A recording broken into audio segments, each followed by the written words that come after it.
on a different note, I'm pretty convinced that video games are very influential for all the violence we have in this city. And I know this is true because if my husband paid me the same dedication and time that he gave to Soul Calibur, I wouldn't be punching strangers all day, left and right, the roundhouse kick. But marriage is fine. It's all about learning which buttons to push or not push. My buttons, though, are less of a push and more on like a dimmer scale. And they need adjusting over time.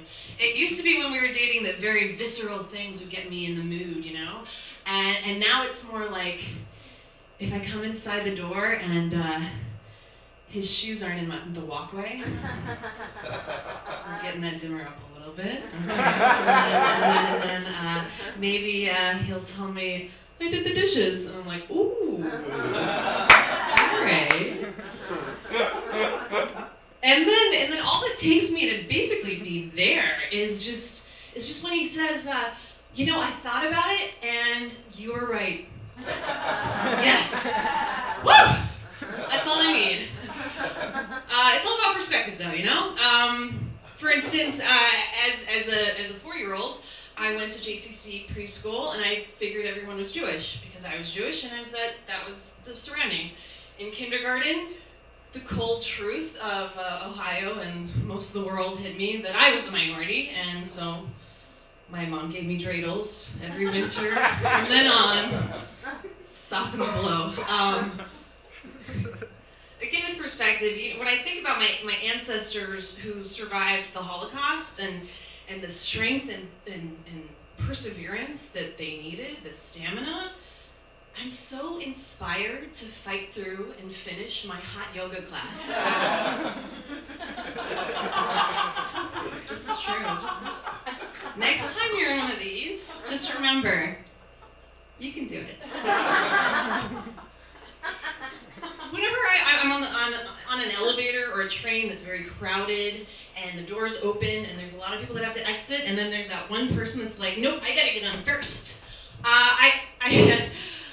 It drives me nuts. But I like to just calm myself thinking that they apply this logic to all aspects of their life, like opening the laundry machine to see all those clean clothes and then putting in the dirty ones first.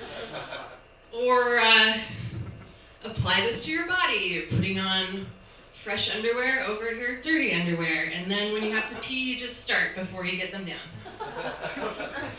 This person might decide to start eating a sandwich mid-puke. But I bet this person might also be the type who would multitask while driving. Don't step on the gas before you finish that tweet, that's fine. But I have to admit to you all that I hold some anger and judgments against drivers and cars because I'm part of a persecuted minority. I'm a bicyclist. So I bet I can tell your personality by what you drive because I see it all the time. And I'll give you some examples. So we got like a Fiat. It's adorable, little Italian zippy. It's like a shot of espresso. It thinks it's really powerful, but it's just adorable. Honda, Mitsubishi, Toyota, Japanese cars, all the same. Practical, sensible. I'm a carist, not a racist. You figure this car's gonna last you 10 years. You don't want to mess it up with my blood, so I'm cool with you guys. Prius is like a sensible, practical, yet a little arrogant because they're so great. Tesla's up a notch. It's like this elitism, sensible thing. Like I'm gonna really take care of the earth, but I'm also planning on leaving it soon.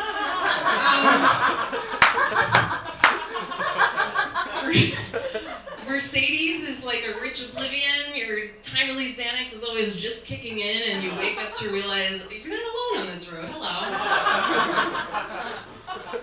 BMWs, anybody drive one of those?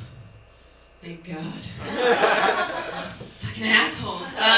Aggressive and impatient. These are the guys that see me on my bicycle and I just hear them honking as they're coming up behind me, and as if I can just increase my speed or widen the road.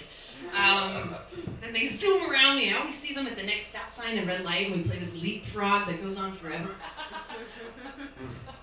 But I don't want to believe that they're assholes. I want to believe that they have some reason that's made them act this way. Like they just got food poisoning and they just shat themselves and they're just hovering above the seat, scratching on the upholstery. So everybody get out of my way, please. And then, aw, I get it. That happened to me.